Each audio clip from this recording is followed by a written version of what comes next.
Look at the cross. They pierced his side, and blood and water flowed forth. The world said it was a defeat, but I'm telling you today, that was the hour of your redemption.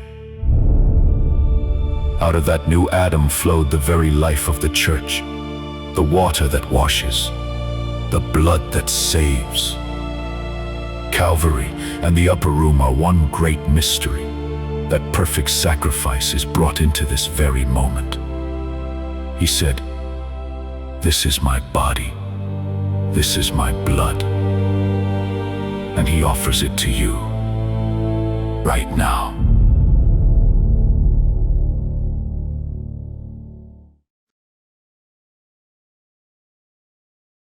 Isho മിശിഹായ്ക്ക് സ്തുതിയായിരിക്കട്ടെ. പ്രിയപ്പെട്ടവരെ, ദിവ്യകാരുണ്യ വിമോചന യാത്രയുടെ 14-ാമത്തെ ദിവസത്തിലേക്ക് ഒത്തിരി സന്തോഷത്തോടെ പ്രാർത്ഥനയോടെ നിങ്ങളെ ഞാൻ സ്വാഗതം ചെയ്യുന്നു. അനുഗ്രഹീതമായ ഈ യാത്രയിൽ ഒരുമിച്ച് നിങ്ങൾ വരുന്നതിന് ഞാൻ ദൈവത്തിന് നന്ദി പറയുന്നു. നമ്മുടെ എല്ലാവരുടെയും ഒരുമിച്ചുള്ള പ്രാർത്ഥന നമ്മുടെ വ്യക്തിജീവിതത്തെയും സഭാജീവിതത്തെയും ശക്തിപ്പെടുത്തും എന്ന് നമുക്ക് പൂർണ്ണമായും കർത്താവിൽ പ്രത്യാശ അർപ്പിക്കാം. 14-ാമത്തെ ദിവസത്തിൽ നമ്മൾ ചിന്തിക്കാനായിട്ട് എടുക്കുന്നത് പഴയ നിയമത്തിലെ ലേവ്യരുടെ പുസ്തകം 1 മുതൽ 7 വരെ അധ്യായങ്ങളിൽ വിവരിക്കുന്ന പഴയ നിയമത്തിലെ 5 ബലികളെക്കുറിച്ചാണ്. ലേവ്യരുടെ പുസ്തകം 1-ാം അധ്യായം മുതൽ 7-ാം അധ്യായം വരെ ഇസ്രായേൽ ജനത്തിന് വേണ്ടി ദൈവം 5 പ്രധാനപ്പെട്ട ബലികൾ സ്ഥാപിച്ചതായിട്ട് നമ്മൾ കാണുകയാണ്. കത്തോലിക്ക സഭയുടെ ദൈവശാസ്ത്രം അനുസരിച്ച് കാൽവരിയിൽ ഈശോ അർപ്പിച്ച അവിടുത്തെ ആ യാഗം, കുരിശുമരണം, കേവലം ഒരു സംഭവം എന്നതിനപ്പുറത്ത് ഈ 5 പഴയ നിയമ ബലികളുടെ പൂർണ്ണമായ പൂർത്തീകരണം കൂടിയാണ്. പഴയ നിയമത്തിലെ 5 ബലികളും യേശുവിൻ്റെ കുരിശിലെ ബലിയിൽ പൂർത്തിയാവുകയാണ്. എങ്ങനെയാണ് നമ്മൾ ദിവ്യകാരുണ്യം ബലികളുടെ പൂർത്തീകരണമായിട്ട് മാറുന്നത് എന്ന് നമ്മളൊന്ന് കാണാൻ ശ്രമിക്കുകയാണ് ഇന്നത്തെ എപ്പിസോഡിൽ. പഴയ നിയമത്തിലെ യഹൂദൻ്റെ ഈ ബലി, 5 ബലികളും ആ ബലികൾ ഓരോ പ്രത്യേക സാഹചര്യങ്ങളിൽ അർപ്പിക്കപ്പെടാൻ വേണ്ടി ദൈവം നിർദ്ദേശിച്ചവയാണ്. അതിലെ ആദ്യത്തേത് നമ്മൾ ലേവ്യരുടെ പുസ്തകം 1-ാം അധ്യായത്തിൽ കാണുന്നത് ദഹനബലി എന്നാണ്. ബേൺട്ട് ഓഫറിങ്, ദഹനബലി. അതിന് ഹീബ്രുവിൽ വിളിക്കുന്ന പേര് ഓല എന്നാണ്. OLAH, ഓല. പഴയ നിയമത്തിൽ ഇത് ദൈവത്തിന് ഒരാൾ നടത്തുന്ന പൂർണ്ണമായ ആത്മസമർപ്പണത്തിൻ്റെ പ്രതീകമായ ബലിയായിരുന്നു.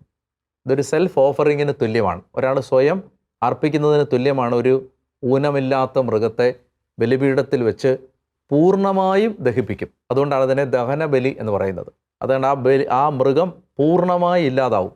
അതൊരാൾ തന്നെ പൂർണ്ണമായി ദൈവത്തിന് സമർപ്പിക്കുന്നതിൻ്റെ പ്രതീകമായിരുന്നു. ആ ബലിയിൽ നിന്ന് ബലിവസ്തുക്കൾ ആർക്കും ഭക്ഷിക്കാൻ കിട്ടില്ല, ഭക്ഷിക്കാൻ പാടില്ല. പൂർണ്ണമായ ആരാധനയായിട്ട് ദൈവത്തിന് സമർപ്പിക്കുന്നതാണത്. ഇനി എങ്ങനെയാണ് ഈ ദഹനബലി കർത്താവായ യേശുവിൻ്റെ കുരിശിലെ ബലിയിൽ പൂർത്തിയായത്? കുരിശിൽ ഈശോ പിതാവായ ദൈവത്തിന് തന്നെ സമ്പൂർണമായി സമർപ്പിച്ചു. എല്ലാം അവിടുന്ന് സമർപ്പിച്ചു. തൻ്റെ ശരീരം, തൻ്റെ രക്തം, അവസാന തുള്ളി രക്തം കഴിയുമ്പോൾ പിന്നെ അവൻ്റെ വിലാവിൽ നിന്ന് വെള്ളം ഒഴുകി. അവൻ്റെ വസ്ത്രങ്ങൾ പട്ടാളക്കാർ പങ്കിട്ടെടുത്തു. അവൻ്റെ അമ്മയെ യോഹന്നാന് കൊടുത്തു. സമ്പൂർണ്ണമായിട്ട് ഈശോ പൂർണ്ണമായിട്ടും ഒടുവിൽ അവൻ്റെ ആത്മാവിനെ സമർപ്പിച്ചു എന്ന് നമ്മൾ കാണുന്നില്ല. അവസാനം എല്ലാം പൂർത്തിയായെന്ന് പറയുമ്പോൾ അത് സമ്പൂർണ്ണമായ ആത്മദാനം ആയിരുന്നു. ഒന്നും പിടിച്ചു വെക്കാതെ എല്ലാം കൊടുത്തു തീർത്തതാണ് കുരിശിൽ നമ്മൾ കാണുന്നത്. അങ്ങനെ ഈശോ സത്യത്തിൽ കുരിശിൽ നടത്തിയത് ഒരർത്ഥത്തിൽ ഒരു ദഹന ബലിയാണ്, ഒരു ബേൺഡ് ഓഫറിംഗ് ആണ്. അപ്പോൾ അതുകൊണ്ട് തന്നെ വിശുദ്ധ കുർബാന നമ്മളെ സംബന്ധിച്ചും നമ്മുടെ ജീവിതം സമ്പൂർണ്ണമായി ദൈവത്തിന് സമർപ്പിക്കുന്നതിൻ്റെ ഒരു പ്രഖ്യാപനമാണ് കുർബാന. നമ്മൾ കുർബാനയിൽ നിൽക്കുമ്പോൾ നമ്മൾ കർത്താവിനോട് നമ്മൾ പറയാതെ പറയുന്നത് എന്താണ്? ദൈവമേ, എൻ്റെ ജീവിതവും ഞാൻ നിനക്ക് പൂർണ്ണമായി സമർപ്പിക്കുന്നു എന്ന ഒരു ദഹനബലി പോലെ സമർപ്പിക്കുന്നു എന്ന ഒരു ഭാവമാണ് പരിശുദ്ധ കുർബാനയിൽ വരേണ്ടത്. ഈശോ അങ്ങനെയാണ് അത് അർപ്പിച്ചത്. ഇനി നമ്മൾ ലേവ്യരുടെ പുസ്തകം 2-ാം അധ്യായത്തിലേക്ക് പോകുമ്പോൾ അവിടെ കാണുന്ന ബലിയാണ് ധാന്യ ബലി. ഇംഗ്ലീഷിൽ അതിന് ഗ്രെയിൻ ഓഫറിംഗ് എന്നും പറയും, മീൽ ഓഫറിംഗ് എന്നും പറയും. ഹീബ്രുവിൽ അതിൻ്റെ പേര് മിൻഖ എന്നാണ്, MINCHAH, മിൻഖ, ധാന്യബലി. പഴയ നിയമ ബലികളിൽ 5 ബലികളിൽ രക്തം ചിന്താത്ത ഏക ബലിയാണ് ധാന്യബലി. അവിടെ രക്തം ചിന്തലില്ല.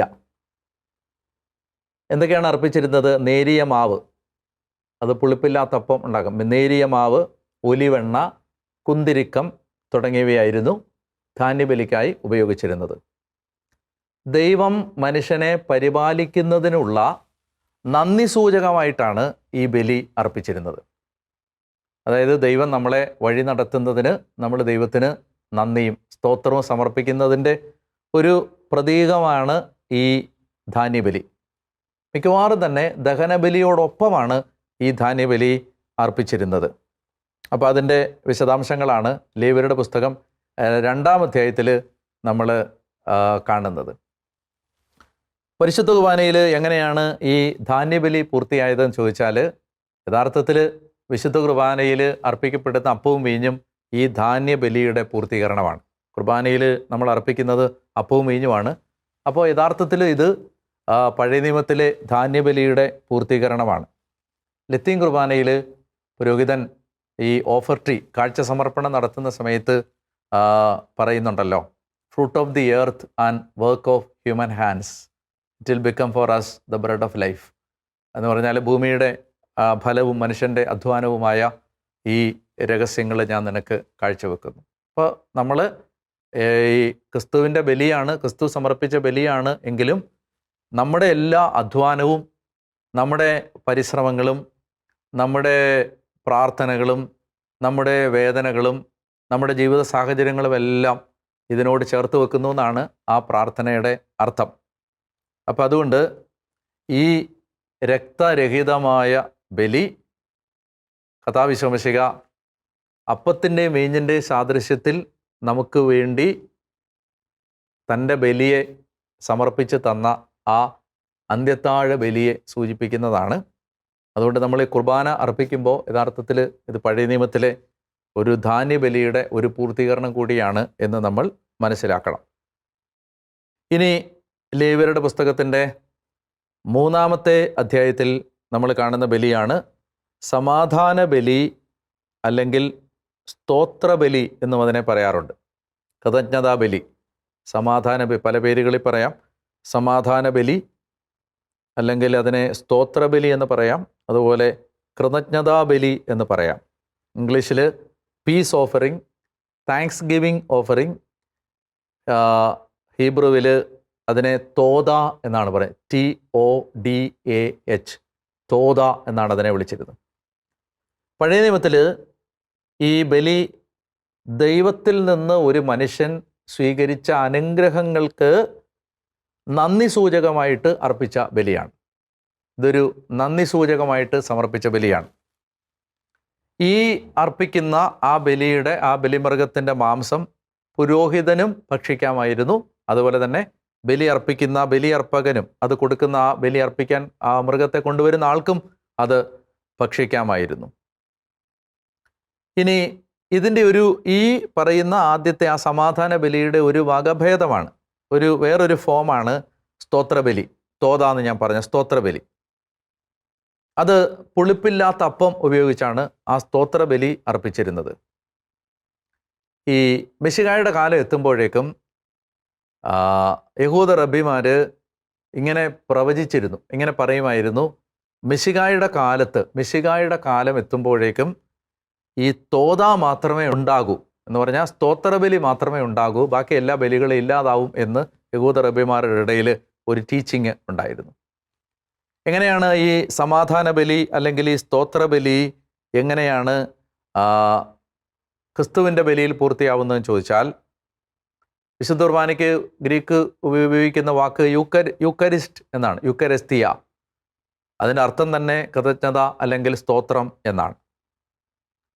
വിശുദ്ധ കുർബാന ഈ സമാധാന ബലിയുടെ പൂർത്തീകരണമാണ്. ദൈവം നമ്മുടെ മേൽ വർഷിച്ച ദാനങ്ങൾക്കും നന്മകൾക്കുമെല്ലാം നന്ദി പറയുന്ന കൃതജ്ഞത, സ്തോത്ര, സമാധാന ബലിയാണ് പരിശുദ്ധ കുർബാന. ഇത് ദൈവത്തെയും മനുഷ്യരെയും തമ്മിൽ അനുരഞ്ജിപ്പിക്കുന്ന, ഒന്നാകാൻ സഹായിക്കുന്ന, അതുപോലെ തന്നെ ആ ബലിപീഠത്തിൽ നിന്നുള്ള വസ്തുക്കൾ പങ്കിട്ടെടുത്ത് ഭക്ഷിച്ചിരുന്നത് പോലെ തന്നെ നമുക്ക് ദൈവത്തിൽ നിന്ന് ദൈവത്തെ തന്നെ പ്രാപിക്കാൻ സഹായിക്കുന്ന ബലിയാണ് വിശുദ്ധ കുർബാന. നമുക്കതുകൊണ്ട് ഇത് ഈ മൂന്നാമത്തെ ബലിയുടെ പൂർത്തീകരണമായിട്ട് നമുക്ക് കാണാവുന്നതാണ്. ഇനി ലേവ്യരുടെ പുസ്തകത്തിൻ്റെ 4-ാം അധ്യായത്തിൽ നമ്മൾ കാണുന്നത് പാപപരിഹാര ബലിയാണ്. സിൻ ഓഫറിങ്, പാപപരിഹാര ബലി. അതിന് ഹീബ്രുവിൽ പറയുന്നത് ചത്താത്ത് എന്നാണ്. CHATTAT. എന്താണ് ഈ ബലി? പഴയ നിയമത്തിൽ ആരെങ്കിലും ഒരാൾ അബദ്ധവശാൽ പാപം ചെയ്തു പോയാൽ ഒരു മൃഗത്തെ കൊണ്ടുവന്ന് ആ മൃഗത്തെ ബലിയർപ്പിച്ച് മൃഗത്തിൻ്റെ രക്തം ബലിപീഠത്തിൽ തളിക്കും. ഇത് പാപപരിഹാര ബലിയാണ്. അതായത് ആരെങ്കിലും അറിവില്ലായ്മ മൂലം പാപം ചെയ്താൽ ഈ മൃഗത്തെ കൊണ്ടുവന്ന് ആ മൃഗത്തിൻ്റെ രക്തമെടുത്ത് അത് ശ്രീകോവിലിലും ബലിപീഠത്തിലും ഒക്കെ തളിക്കുന്ന അങ്ങനെ ഒരു ബലിയായിരുന്നു അത്, പാപത്തിന് പരിഹാരമായിട്ട്. പുതിയ നിയമത്തിലേക്ക് വരുമ്പോൾ മനുഷ്യകുലത്തിൻ്റെ മുഴുവൻ പാപങ്ങളും ഏറ്റെടുത്ത് തന്നെ ബലിയാക്കി മാറ്റിയ കർത്താവായ യേശുവിൻ്റെ കുരിശിലെ ആ ബലി മനുഷ്യൻ്റെ പാപപരിഹാരത്തിന് വേണ്ടി അർപ്പിക്കപ്പെട്ട ബലിയാണ്. അതുകൊണ്ടാണ് കുർബാനയുടെ സ്ഥാപന വചനത്തിൽ ഇത് പാപമോചനത്തിനായി അനേകർക്ക് വേണ്ടി ചിന്തപ്പെടുന്ന എൻ്റെ രക്തമാണ് എന്ന് പറയുന്നത്. മാരക പാപങ്ങൾ നമ്മൾ കുമ്പസാരക്കൂട്ടിൽ ഏറ്റുപറഞ്ഞ് മോചനം പ്രാപിക്കും. സഭയുടെ പ്രബോധനം അനുസരിച്ച് വിശുദ്ധ കുർബാനയിൽ വീനിയൽ സിൻസ്, ലഘുപാപങ്ങളെല്ലാം തന്നെ പരിഹരിക്കപ്പെടുന്നുണ്ട്. ഞങ്ങളുടെ മലങ്കര കുർബാനയിൽ ഈ വിശ്വാസ പ്രമാണത്തിന് മുമ്പ് ഒരു അബ്സല്യൂഷൻ പ്രാർത്ഥനയുണ്ട്. എന്ന് പറഞ്ഞാൽ ഒരു പാപമോചന പ്രാർത്ഥന തന്നെയുണ്ട്. അതിൻ്റെ അവസാനം എങ്ങനെയാണ്? ദൈവത്തിൽ നിന്ന് കടങ്ങൾക്ക് പരിഹാരവും പാപങ്ങൾക്ക് മോചനവും 2 ലോകങ്ങളിൽ എന്നേക്കും ഉണ്ടാവട്ടെ എന്ന് പറഞ്ഞ് കുമ്പസാരക്കൂട്ടിലെ അതേ അബ്സല്യൂഷൻ തന്നെയാണ് കുർബാനയിലും ലഭിക്കുന്നത്. അതൊരു പാപപരിഹാര ബലിയാണ്. ഇനി അവസാനത്തേത് പ്രായശ്ചിത്ത ബലിയാണ്.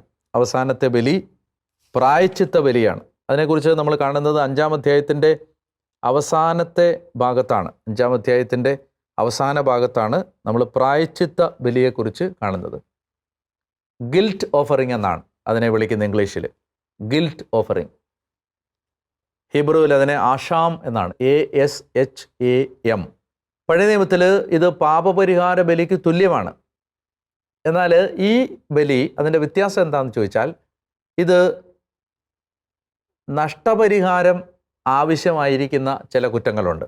ഉദാഹരണത്തിന് ആരുടെയെങ്കിലും വസ്തു മോഷ്ടിച്ചെടുത്താൽ അതിന് നഷ്ടപരിഹാരം കൊടുക്കണം. ആരെങ്കിലും വഞ്ചിച്ചാൽ അതിന് നഷ്ടപരിഹാരം കൊടുക്കണം. അങ്ങനെ നഷ്ടപരിഹാരം കൊടുക്കണമെന്ന് ബാധ്യതയുള്ള പാപങ്ങൾക്ക് പരിഹാരമായിട്ട് അർപ്പിക്കപ്പെടുന്ന ബലിയാണ് പ്രായശ്ചിത്ത ബലി.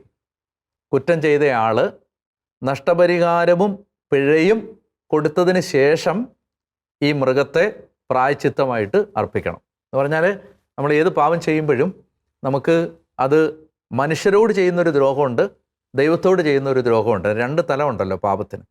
അപ്പം അങ്ങനെ വരുമ്പോൾ ഒരാൾ പാപം ചെയ്താൽ ഈ പാപം ആരോടാണ് ചെയ്തത് അയാൾക്ക് നഷ്ടപരിഹാരം കൊടുക്കണം, പിഴ കൊടുക്കണം. എന്നിട്ട് കർത്താവിനോട് പ്രായശ്ചിത്തം അപേക്ഷിച്ച് ഈ പ്രായശ്ചിത്ത ബലി അർപ്പിക്കണം. മനുഷ്യൻ്റെ പാപം ദൈവത്തിൻ്റെ അനന്തമായ നീതിക്ക് വരുത്തിയ കടം വീട്ടാൻ ഒരു മനുഷ്യന് സാധിക്കില്ല എന്ന് നമ്മൾ സങ്കീർത്തനത്തിൽ വായിക്കുന്നുണ്ടല്ലോ. എത്രയായാലും അത് തികയില്ല, മനുഷ്യന് തൻ്റെ കടം വീട്ടാൻ കഴിയില്ല. അപ്പോൾ അതുകൊണ്ട് ക്രിസ്തു ഒരു പ്രായശ്ചിത്തമായി, നമ്മുടെ എല്ലാ പാപത്തിനുമുള്ള പ്രായശ്ചിത്തമായി തന്നെ കുരിശിൽ അർപ്പിച്ചു. അതുകൊണ്ട് നമ്മുടെ സഭയുടെ വിശ്വാസം അനുസരിച്ച് വിശുദ്ധ കുർബാന നമ്മുടെ പാപങ്ങൾക്കുള്ള പ്രായശ്ചിത്ത ബലി കൂടെയാണ്. നമ്മൾ ദൈവത്തോട് മനുഷ്യരോടും ചെയ്ത പാപത്തിൻ്റെ കടം വീട്ടാൻ ഈ ബലി പിതാവായ ദൈവത്തിന് അർപ്പിക്കുകയാണ്. പ്രിയപ്പെട്ടവരെ, ഈ 5 പഴയ നിയമ ബലികളും യേശുക്രിസ്തുവിൻ്റെ കുരിശിലെ ബലിയിൽ പൂർത്തിയായി. അതുകൊണ്ട് ഈ ബലിയിലൂടെയെല്ലാം പഴയ നിയമത്തിൽ മനുഷ്യന് കിട്ടിയിരുന്ന എല്ലാ കാര്യങ്ങളും അതിൻ്റെ പൂർണ്ണതയിൽ നമ്മളിലേക്ക് കടന്നു വരുന്നത് ഈ പരിശുദ്ധ കുർബാനയിലൂടെയാണ്. അതുകൊണ്ട് നമുക്ക് ഈ കുർബാനയിൽ പങ്കെടുക്കുമ്പോൾ എന്തെല്ലാം വിധത്തിലാണ് ഒരു കുർബാന നമുക്ക് അനുഗ്രഹമായിട്ട് മാറുന്നത്. അത് നമുക്ക് നമ്മളെ തന്നെ സമ്പൂർണ്ണമായി അർപ്പിക്കുന്നതിൻ്റെ പ്രതീകമാണ്. നമ്മൾ ദൈവത്തിൽ നിന്ന് കർത്താവിന് കൊടുക്കാതെ നമ്മളെ പിടിച്ചു വെച്ച് അല്ലെ നമ്മൾ എന്തെല്ലാം ദൈവത്തിന് സമർപ്പിക്കാതിരുന്നോ അതിനെല്ലാം പരിഹാരമാണ് സമ്പൂർണ്ണമായ സമർപ്പണം. പിന്നെ രണ്ടാമതായിട്ട് നമ്മൾ കാണേണ്ടത് ഈ കുർബാന എന്ന് പറയുന്നത് ദൈവം നമ്മളെ പരിപാലിക്കുന്നതിന് നമ്മൾ കർത്താവിന് നന്ദി പറഞ്ഞുകൊണ്ട് അർപ്പിക്കുന്ന ഒരു ധാന്യബലിയാണ്. പിന്നെ അതൊരു അനുരഞ്ജനത്തിൻ്റെയും സമാധാനത്തിൻ്റെയും ബലിയാണ്, സ്തോത്ര ബലിയാണ്, കൃതജ്ഞതാ ബലിയാണ്, അത് പാപപരിഹാര ബലിയാണ്, അത് പ്രായശ്ചിത്ത ബലിയാണ്. ഏതെല്ലാം തലങ്ങളിലാണ് വിശുദ്ധ കുർബാന യഥാർത്ഥത്തിൽ നമുക്ക് ഒരു അനുഗ്രഹമായിട്ട് മാറുന്നത്. അതുകൊണ്ട് നമുക്ക് ഇന്നത്തെ ദിവസം നമ്മൾ ഈ ചിന്തകൾ മനസ്സിൽ വെച്ചുകൊണ്ട് മുന്നോട്ട് പോകാം. നിങ്ങൾ മറന്നു പോകാതിരിക്കാൻ ഞാൻ ചില കാര്യങ്ങൾ ഒരിക്കൽ കൂടി ഒന്ന് ഓർമ്മിപ്പിക്കുകയാണ്. നമ്മൾ 40 ദിവസം നീളുന്ന ഒരു പ്രാർത്ഥനാ യാത്രയാണ് നടത്തിക്കൊണ്ടിരിക്കുന്നത്. ബൈബിളിൽ 40 ദിവസത്തെ പ്രാർത്ഥന വളരെ ശക്തിയുള്ള പ്രാർത്ഥനയാണ്. അതുകൊണ്ട് ഈ പ്രാർത്ഥനയിൽ പങ്കുചേരുമ്പോൾ നമുക്ക് ഒരുപാട് അനുഗ്രഹങ്ങൾ കിട്ടും. നമ്മുടെ ആത്മീയ ജീവിതം ഒരു പടി കൂടി ഉയരും. നമ്മളെപ്പോഴും ഓർത്തിരിക്കണം, എന്തെല്ലാം പ്രയാസം വന്നാലും നിങ്ങൾ മടുക്കരുത്. കാരണം ഇതിലൂടെ നമുക്ക് ലഭിക്കാൻ പോകുന്ന നന്മ അത്ര വലുതാണെന്ന് നിങ്ങൾ ഓർത്തോണം. അപ്പോൾ നമുക്ക് കുറച്ച് കഷ്ടപ്പെടേണ്ടി വരും. നമ്മൾ ഇതൊക്കെ ചെയ്യാൻ, അല്ലെങ്കിൽ ഈ പറയുന്ന ഭാഗമൊക്കെ വായിക്കാൻ, വചനം വായിക്കാൻ, പ്രാർത്ഥിക്കാൻ, വിശുദ്ധ കുർബാനയ്ക്കെന്നും മുടങ്ങാതെ പോകാൻ എല്ലാം കുറച്ച് കഷ്ടപ്പെടേണ്ടി വരും. പക്ഷേ അത് നിങ്ങൾ ഒരു വലിയ ആത്മീയ പോരാട്ടമായിട്ട് തന്നെ കാണണം. പൂർവികർക്ക് വേണ്ടി പ്രാർത്ഥിക്കാൻ ആ ചാർട്ട് ഫില്ല് ചെയ്യണം. പിന്നെ ആ പ്രെയർ ചൊല്ലണം. 1 മണിക്കൂർ ദിവ്യകാരുണ്യ ആരാധനയിൽ പങ്കെടുക്കണം. എന്നും മുടങ്ങാതെ കുർബാനയ്ക്ക് പോകണം. പൂർണ്ണ കുംഭസാരത്തിന് ഒരുങ്ങണം. അങ്ങനെ നല്ല പ്രാർത്ഥനയിൽ ഈ ദിവസങ്ങൾ ചെലവഴിക്കാൻ കഴിയട്ടെ എന്ന് ഞാൻ പ്രാർത്ഥിക്കുന്നു. വലിയ ദൈവകൃപകൾ നേരുന്നു. നമുക്ക് ആരാധനയുടെ ആശീർവാദം സ്വീകരിക്കാനായിട്ട് ഒരുങ്ങാം. പരിശുദ്ധ പരമാദിവ്യകാരുണ്യേശോയ്ക്ക് നേരവും ആരാധനയും സ്തുതിയും പുകഴ്ചയും ഉണ്ടായിരിക്കട്ടെ. പ്രിയമുള്ളവരെ, സമ്പൂർണമായ ആരാധനയാണ് പരിശുദ്ധ കുർബാനയെന്ന് തിരിച്ചറിയാൻ, ദിവ്യകാരുണ്യത്തെക്കാൾ വലുതായി ഒരാരാധന ഇല്ലെന്ന് മനസ്സിലാക്കാൻ കർത്താവ് ഹൃദയം തുറക്കാൻ നമുക്ക് പ്രാർത്ഥിക്കാം. ദൈവമായ കർത്താവെ, 40 ദിവസം നീണ്ടു നിൽക്കുന്ന ഈ ആത്മീയ യാത്രയിൽ പങ്കുചേരാനുള്ള കൃപാവരം ഞങ്ങൾക്ക് തന്നതിന് ഞങ്ങൾ അങ്ങേക്ക് നന്ദി പറയുന്നു. ദൈവമേ, ഈ ശുശ്രൂഷയിൽ പങ്കെടുത്തുകൊണ്ടിരിക്കുന്ന ഈ പ്രിയ മക്കളെ ഈ സമയത്ത് അവിടുത്തെ മുമ്പിലേക്ക്, അവിടുത്തെ ഹൃദയത്തിലേക്ക് ചേർത്ത് വെക്കുന്നു. കർത്താവ് ആകർഷിച്ചാലല്ലാതെ ഞങ്ങൾക്ക് അങ്ങയുടെ അടുത്തേക്ക് വരാൻ കഴിയില്ല. ദൈവമേ, ആത്മീയ ദാഹം ഞങ്ങളിൽ വർദ്ധിപ്പിച്ച് തന്ന് അങ്ങയെ സ്നേഹിക്കാൻ ഒരു കൃപ ഞങ്ങളിൽ തുറന്ന് ഞങ്ങളെ സഹായിക്കണം. പ്രത്യേകിച്ച് കർത്താവെ, ഞങ്ങൾ നടത്തുന്ന ഏത് പ്രാർത്ഥനയെക്കാളും മഹോന്നതമാണ് ദിവ്യകാരുണ്യ അർപ്പണം, പരിശുദ്ധ കുർബാനയിൽ പങ്കെടുക്കുന്നത് എന്ന് തിരിച്ചറിയാൻ, ഞങ്ങളുടെ യഥാർത്ഥ സമ്പൂർണ്ണ ആരാധന യേശുക്രിസ്തുവിൻ്റെ കുരിശിലെ ബലിയിൽ പങ്കെടുക്കുന്നതാണെന്ന് തിരിച്ചറിയാൻ ഞങ്ങളെ സഹായിക്കണമേ. പ്രത്യേകിച്ച് പഴയ നിയമത്തിലെ എല്ലാ ബലികളും പുതിയ നിയമത്തിലെ ഈ കുരിശിലെ ബലിയിൽ പൂർത്തിയാവുമ്പോൾ ഞങ്ങൾക്ക് മനുഷ്യരെന്ന നിലയിൽ സമർപ്പിക്കാൻ കഴിയുന്ന ഏറ്റവും ഉന്നതമായ ആരാധനയാണ് പരിശുദ്ധ കുർബാനയെന്ന് മനസ്സിലാക്കാൻ ഞങ്ങളെ സഹായിക്കണമേ. അതിനായി എല്ലാ ഹൃദയങ്ങളെയും ഈ നാളുകളിൽ അവിടുന്ന് ഉണർത്തണമേ. ദിവ്യകാരുണ്യ ഭക്തി വർദ്ധിക്കാൻ ഈ ശുശ്രൂഷ ഇടയാക്കണമേ. അനേകരുടെ ജീവിതം പരിശുദ്ധ കുർബാനയോട് ബന്ധപ്പെട്ടതായി മാറാനും യഥാർത്ഥ ആരാധകരായി മാറാനും ദൈവമേ അങ്ങ് സഹായിക്കണം എന്ന് പ്രാർത്ഥിക്കുന്നു. പ്രിയമുള്ളവരെ, ഈ നിയോഗങ്ങളോടെ നമ്മുടെ എല്ലാ വേദനകളും യേശുവിന് കൊടുത്ത് നമുക്ക് ഇന്നത്തെ ആശീർവാദം സ്വീകരിക്കാം.